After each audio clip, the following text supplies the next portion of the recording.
Orang yang tak ada rambut boleh skip video ni. Nak beli phone, tablet, aksesori Android atau iPhone? Tak payah keluar rumah. Beli terus di FM Mall. Mudah, cepat dan terus sampai depan pintu. Hai guys, buat kembali lagi. Hari ni aku dapat satu barang baru yang dihantar dekat aku untuk aku unboxing. Hair dryer daripada Felco. Design dia memang menarik, tapi fungsi dia macam mana? Jom aku unboxing. So guys, Felco ada hantar aku satu barang. Aku tengok, ingat awal-awal ni kipas. Rupanya ini ialah high speed hair dryer. Dia punya design, masa aku tengok memang lawa lah. Dia tengok sendiri dekat depan box dia ni, dia dah tunjuk. Memang first orang akan ingat ini kipas. So datang dengan box yang warna putih macam ni. So tak ada apa-apa maklumat.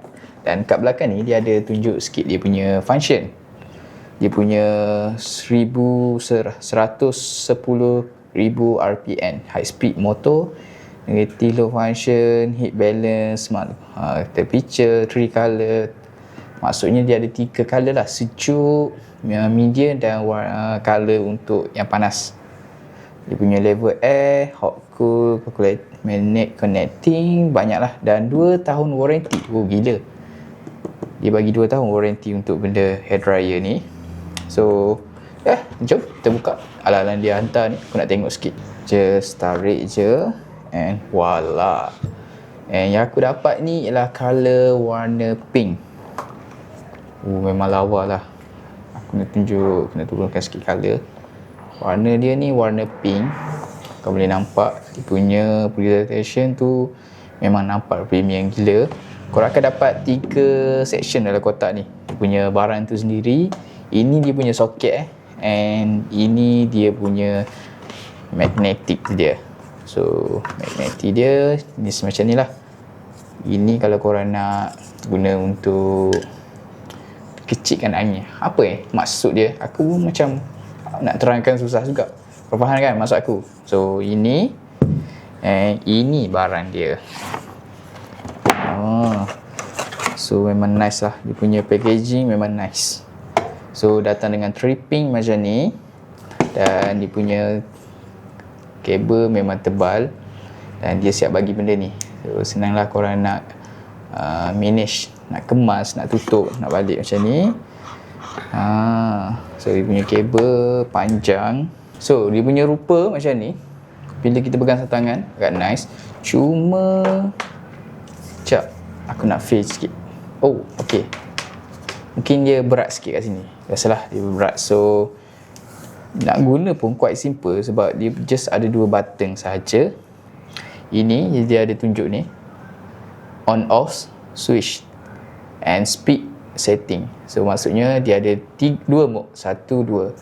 Dan ini dia punya temperature lah. Memang nice, memang nampak minimalist. Dan macam speaker pun ada. So ini dia punya LED.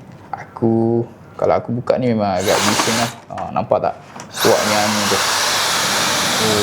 Kuat gila. Ni nombor 1 pun dah kuat. So dia ada color warna biru ni menandakan warna sejuk. So bila korang tukar, ini adalah medium. Satu lagi warna merah, ini mode yang paling tinggi lah. Dia punya temperature yang paling panas. Dan angin dia memang kuat gila. Itu nombor 1. Dia ada 2. Angin gila. Boleh terbang bunyinya ni. Nampak tak? So memang kuat gila. Memang nice. Dan ini dia punya, dia ada magnetic kat belakang ni. Dia ada tulis magnet contractor, magnetics. So ini punya magnetic dan dia gunakan magnet. Nice. Dan kuat gila juga magnet dia. Jadi korang guna. So nak dryer rambut tu lagi okey lah. Yang panas lah. Ini paling simple but dia punya nampak premium, memang nice. Kalau aku masukkan produk ni dekat factory mobile, kau rasa okey tak? Cuba korang komen. Dan kalau korang nak dapatkan, boleh je PN aku sediakan link dekat bawah tu. Jadi jangan lupa like, comment, share dan subscribe channel Factory Mobile, your gadget solution.